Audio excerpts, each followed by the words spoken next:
నమస్కారం. ఈరోజు మనం యోసేపు కథలోకి వెళదాం. ముఖ్యంగా ఆయన ఐగుప్తులో ఉన్నప్పుడు జరిగిన సంఘటనలు, వాటి ద్వారా మనకు విశ్వాసం, నాయకత్వం, ఇంకా మన మూలాల గురించి ఎలాంటి పాఠాలు నేర్చుకోవచ్చో చూద్దాం.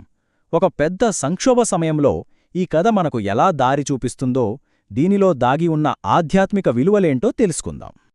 మన ఈ విశ్లేషణను యాకోబు ఫరోతో అన్న ఈ శక్తివంతమైన మాటలతో మొదలుపెడదాం. చూడండి, ఆయన వయసు 100 ఏళ్లకు పైనే, అయినా సరే తన జీవితం గురించి గొప్పగా చెప్పట్లేదు.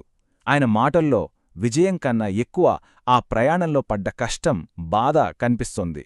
ఇది మన చర్చకు ఒక రకమైన ఆలోచింపజేసే వాతావరణాన్ని సృష్టిస్తుంది.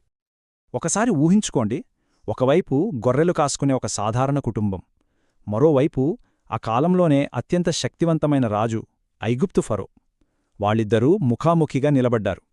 అధికారం, వినయం ఒకేచోట కలిస్తే ఎలా ఉంటుందో అచ్చం అలాంటి దృశ్యం అన్నమాట. అప్పుడు ఫెరో వాళ్లనడిగాడు, మీరేం పని చేస్తారు అని. వాళ్లు కావాలంటే మేం ప్రధానమంత్రి యోసేపు సోదరులం అని గొప్పగా చెప్పుకోవచ్చు. కాని వాళ్లు అలా చెయ్యలేదు. చాలా సింపుల్గా మేం గొర్రెల కాపరులం అన్నారు. ఇది వాళ్ల వినయానికి, నిజాయితీకి నిదర్శనం. తమ అన్న ఎంత పెద్ద స్థాయిలో ఉన్నా వాళ్ల మూలాల్ని, వాళ్ల వృత్తిని వాళ్లు గౌరవించారు. ఇక్కడ ఫరో స్పందించిన తీరు నిజంగా నాయకత్వానికి ఒక అద్భుతమైన పాఠం. ఆయన వాళ్ళని కేవలం ఆశ్రయం కోసం వచ్చిన వాళ్లగా చూడలేదు, వాళ్లలో ఉన్న నైపుణ్యాన్ని గుర్తించాడు. వెంటనే దేశంలోనే అత్యంత సారవంతమైన గోషెన్ ప్రాంతాన్ని ఇచ్చాడు. అంతేకాదు, మీలో సమర్థులుంటే నా పశువులనేద కూడా వాళ్లని అధికారులుగా నియమిస్తాను అని ముందుకొచ్చాడు. అంటే ఎదుటివాళ్ల హోదా ఏంటని కాకుండా వాళ్లలో ఉన్న విలువను గుర్తించటం ఎంత ముఖ్యమో ఇక్కడ మనకు తెలుస్తుంది. సరే, ఇప్పుడు కథలో మరో ముఖ్యమైన ఘట్టానికి వద్దాం. ఆ ప్రాంతం మొత్తాన్ని ఒక భయంకరమైన కరువు కమ్మేసింది. ఈ పరిస్థితిలో యోసేపు దేశ భవిష్యత్తును మార్చే కొన్ని చాలా కఠినమైన నిర్ణయాలు తీసుకోవాల్సి వచ్చింది. ఆ కరువు ఎంత తీవ్రంగా ఉందంటే ఐగుప్తు, కనాను దేశాల్లో ప్రజల దగ్గరున్న డబ్బు మొత్తం ఖర్చయిపోయింది. చేతిలో చిల్లిగవ్వ లేదు. బ్రతకడం కోసం ఇంకేమైనా మార్గాలున్నాయా అని వెతుక్కోవాల్సిన పరిస్థితి. వాళ్ల నిస్సహాయతను మనమిక్కడ అర్థం చేసుకోవచ్చు. అప్పుడు యోసేపు ఒక ప్లాన్ అమలు చేశాడు, స్టెప్ బై స్టెప్. చూడండి, మొదట ప్రజలు తమ డబ్బు ఇచ్చి ధాన్యం కొనుక్కున్నారు. డబ్బు అయిపోయాక తమ పశువుల్నిచ్చేశారు. ఆ తర్వాత ఉన్న భూముల్ని కూడా అమ్మేశారు. ఇక చివరికి వాళ్ల దగ్గర ఏమీ మిగలకపోయేసరికి వాళ్లను వాళ్లే ఫరోకి దాసులుగా అమ్ముకున్నారు, బ్రతకడం కోసం. వాళ్లు ఎలా దశలవారీగా తమ సర్వస్వాన్ని కోల్పోయారో ఇది చూపిస్తుంది.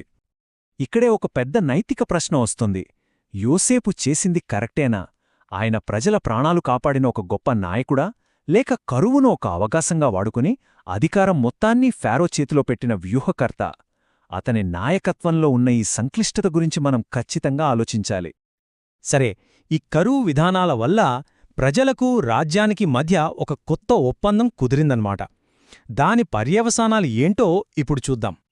యోసేపు ఒక కొత్త చట్టం తీసుకొచ్చాడు. అదేంటంటే, ఇకపై పండే ప్రతి పంటలో 5వ వంతు అంటే 20% ఫారోకు చెల్లించాలి. ఈ కొత్త ఒప్పందాన్ని ఒకసారి చూద్దాం. ప్రజలకు ఏం దొరికింది? వాళ్లకు నాటుకోవడానికి విత్తనాలు, కుటుంబాలకు ఆహారం, బతుకుతామన్న గ్యారంటీ వచ్చింది. మరి ఫారోకేం దొరికింది? దేశంలోని భూమి మొత్తం ఆయన సొంతమైంది. పంటలో 5వ వంతు ఆయనకొస్తోంది. ప్రజలేమో ఆయనకు సేవకులుగా మారారు. ఇదొక రకంగా స్వేచ్ఛకు, భద్రతకు మధ్య ఉండే సంఘర్షణ లాంటిది. మరి ప్రజలు ఏమనుకున్నారు? వాళ్లు యోసేపుతో నువ్వు మా ప్రాణాలు కాపాడావు అని కృతజ్ఞతతో అన్నారు. అంటే వాళ్లు తమ దాస్యాన్ని బ్రతకడానికి చెల్లించాల్సిన మూల్యంగానే చూశారు, దాన్ని అంగీకరించారు.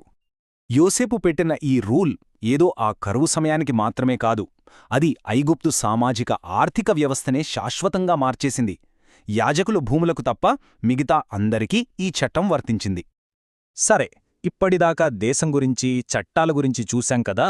ఇప్పుడు మళ్లీ యాకోబు వ్యక్తిగత కథవైపు వెళ్దాం. ఇక్కడ మనకు గుర్తింపు, వారసత్వం లాంటి కొన్ని చాలా లోతైన ప్రశ్నలెదురవుతాయి.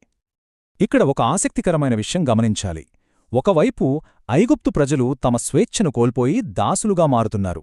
అదే సమయంలో యాకోబు కుటుంబం మాత్రం గోషన్లో భూములు సంపాదించుకొని వాళ్ల జనాభా విపరీతంగా పెరిగింది. అంటే పరాయి దేశంలో ఉన్నప్పటికీ దైవిక వాగ్దానం వాళ్ల విషయంలో నెరవేరుతూనే ఉంది. అలా యాకోబు ఐగుప్తులో మరో 17 ఏళ్లు బ్రతికాడు. ఇక ఆయన చివరి రోజులు దగ్గరపడ్డాయి. అప్పుడు తన కొడుకు యోసేపును పిలిచి తన మనసులో ఉన్న ఒక ముఖ్యమైన చివరి కోరికను చెప్పాలనుకున్నాడు. ఆయన కోరికేంటో చూడండి. నన్ను ఐగుప్తులో పాతిపెట్టొద్దు, నన్ను ఇక్కడినుంచి తీసుకెళ్లి మన పూర్వీకుల సమాధిలోనే పాతిపెట్టు. ఈ మాటల్లో ఎంత బలముందో చూడండి.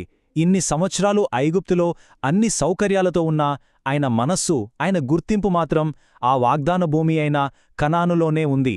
ఆయనకు నిజమైన ఇల్లు ఐగుప్తు కాదు.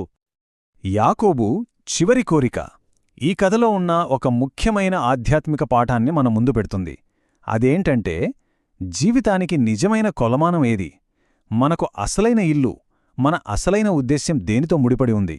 ప్రస్తుత సౌకర్యాలతోనా, లేక భవిష్యత్తుకు సంబంధించిన దైవిక వాగ్దానంతోనా? యాకోబు దృష్టిలో ఈ రెండు ప్రదేశాలకు వేర్వేరు అర్థాలున్నాయి. ఐగుప్తులేమో ఆశ్రయమిచ్చింది, బ్రతకడానికి ఆధారమయ్యింది, ప్రాపంచికంగా విజయాన్నిచ్చింది. కాని కనాను, అది వాగ్దానభూమి, వాళ్ల ఆధ్యాత్మిక గుర్తింపుకు మూలం, వాళ్ల శాశ్వత వారసత్వానికి చిహ్నం. అందుకే ఆయన తాత్కాలిక సౌకర్యం కన్నా శాశ్వతమైన వాగ్దానాన్నే ఎంచుకున్నాడు. యోసేపు తన తండ్రికి మాట ఇచ్చాడు, ప్రమాణం చేశాడు. ఈ ఒక్క పనితో ఆయన కేవలం తండ్రి కోరిక తీర్చడమే కాదు, తనను తాను కూడా తన ప్రజల వారసత్వంతో, తన పూర్వీకుల చరిత్రతో ముడిపెట్టుకున్నాడు. ఇది తరతరాల మధ్య ఉండే విశ్వాస బంధానికి ఎంత బలమైన నిదర్శనమో కదా.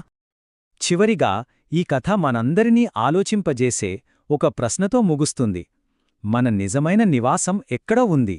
మనం వెతుకుతున్నది ప్రస్తుత సౌకర్యాన్నా, లేక భవిష్యత్తు వాగ్దానాన్నా?